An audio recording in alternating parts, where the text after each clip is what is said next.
In this video, we're going to look at a binary search tree question from 2004. But first off, what we're going to do is we are going to consider a few things.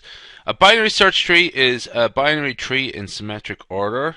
Okay, symmetric order means that every node has a key or a number, and every node's key is larger than all of the keys on the left hand side on its left in its left subtree, and smaller than all of the keys in the right hand subtree.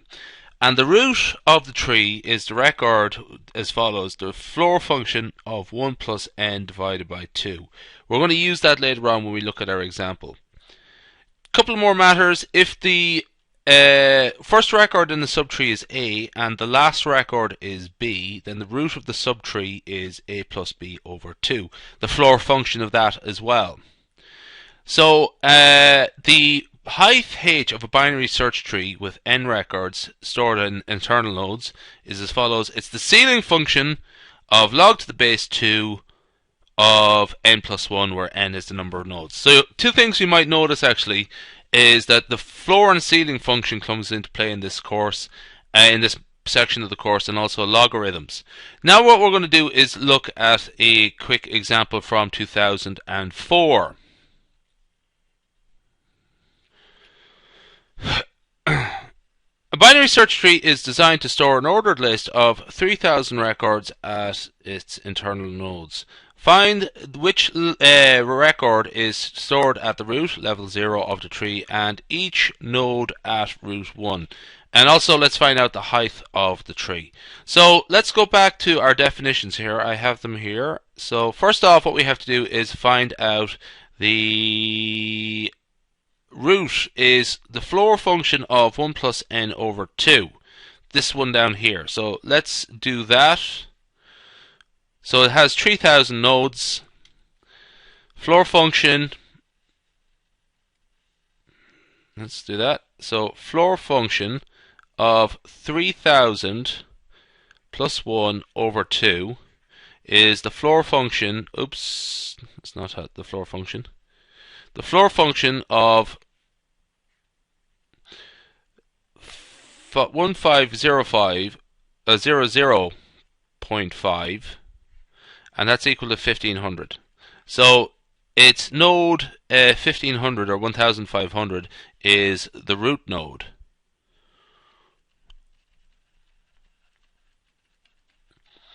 Now, which ones are stored at level 1? Right, if you consider this, that we have the root node is here. Let's actually do it on the next slide. So we have the root node here, and that is 1500. Now, to the left, this is the left subtree, and this is the right subtree. So on the left subtree, we have nodes 1 to 1499. This, remember, like, this node is not part of any of the subtrees. This side here has node 1501 to 3000. Okay, so what we have to do is find the root of both of those subtrees. So let's go back to our definitions here, and remember we said something about A and B. So what do we do there? Well, if the first record in the subtree is A and the last record is B, then the root of the subtree is as follows. So add the two numbers together, the top and the bottom one, divided by 2, and then get the average and the floor function. Okay, so that's easy enough. It's very similar to what we've done before. So 1 plus 1499, divide that by 2 and get the floor function. That is 1500 divided by 2. That's 750, and we're getting the floor functions there, but the floor function of 750 is just 750. So this here is node 750. Okay, so on the other side we have do the same thing again. 1501 plus 3000 over 2 and get the floor function of that, and the floor function of 4501 over 2. floor function of 225.5 of 2250.5, and that's just simply 2250. Okay, a little bit of calculator work. Don't do it in your head like I just done. So this node here is 225.250. So those are the two nodes at level 1. This is level 0 up here. This is level 1 down here. The next level, there'll be 4 nodes with the subtree, the left subtree and the right subtree of this one here and this one here. And we're not really asked for that. It gets very long after a while. So the next thing we're asked to find is what is the height of the tree. And we were told something about the height of the tree there previously. Do you recall it was the ceiling? Let's go back here. The ceiling function of log to the base 2 of n plus 1. So what we have here is a bit of calculator work again. So the ceiling function of log to the base 2 of n plus 1 is 3001.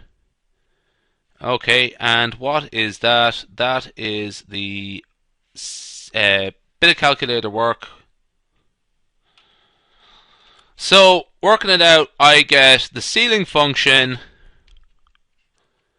of 11.55, and that's equal to 12.